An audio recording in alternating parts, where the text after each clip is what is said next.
Hello and welcome to our unboxing of the RS-07 arcade machine. So we'll get on with the unboxing. Inside you've got a AV cable for the TV output. There's a user guide. There's two USB controllers which plug into the back of the arcade machine. And is the second, and onto the arcade machine itself. It features an arcade style joystick, 6 buttons, a start and select button.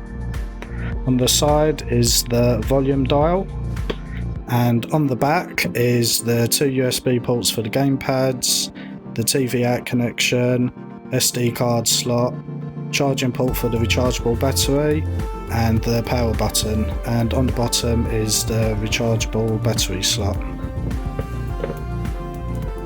So what we'll do is show you the arcade machine up and running.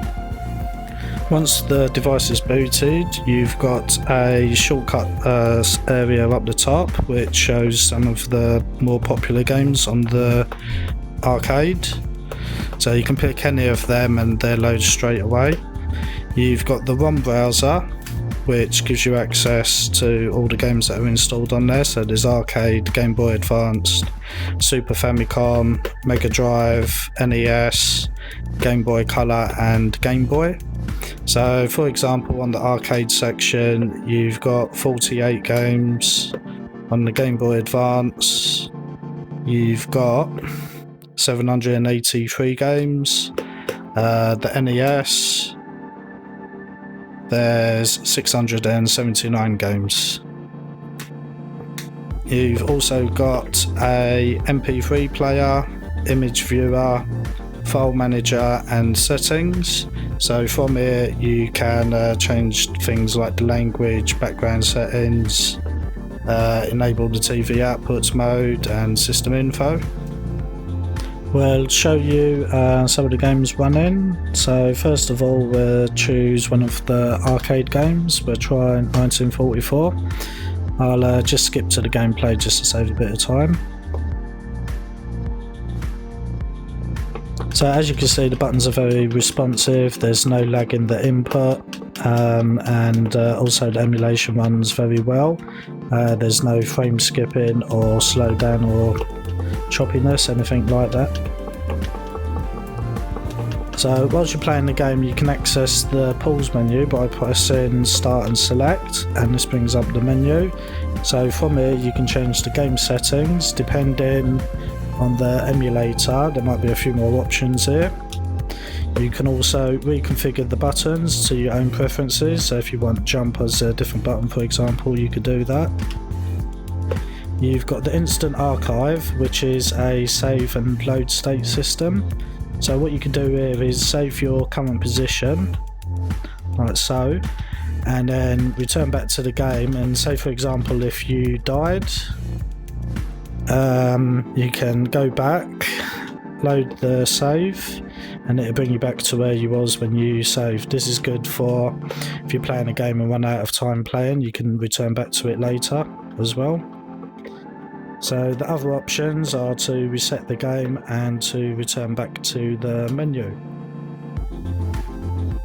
You can plug in two of the joypads. In this example we're just showing one gamepad as we're playing a one-player game, but you've got the digital D-pad to start and select buttons and 6 gaming buttons, and you can use this to navigate the menus. So we'll just pick a game. Let's try Sonic Advance. So I'll just skip through the menus straight into the gameplay.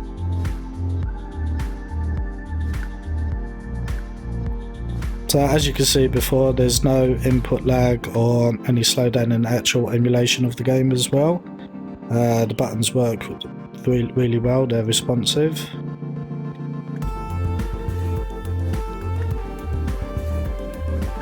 And again you can get to the pause menu simply by pressing start and select at the same time. On here you can also change the game settings, buttons and the save states.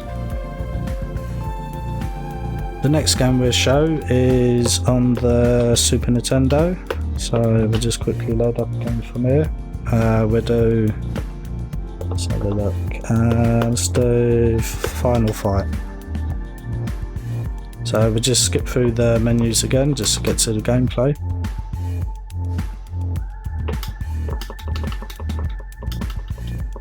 Again, with all the other consoles, no frame skipping or input lag, anything like that, so you can see straight away when I'm pressing the buttons. It's exactly what you press. And as before, start and select, and you've got the same options. So we'll just show you one more game before we finish up.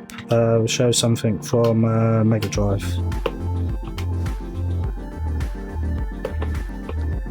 Let's try Castle of Illusion.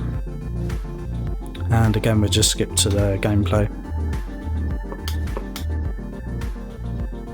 So we hope you enjoyed this brief overview of the RS-07 Mini Arcade. You can find out more information in the description.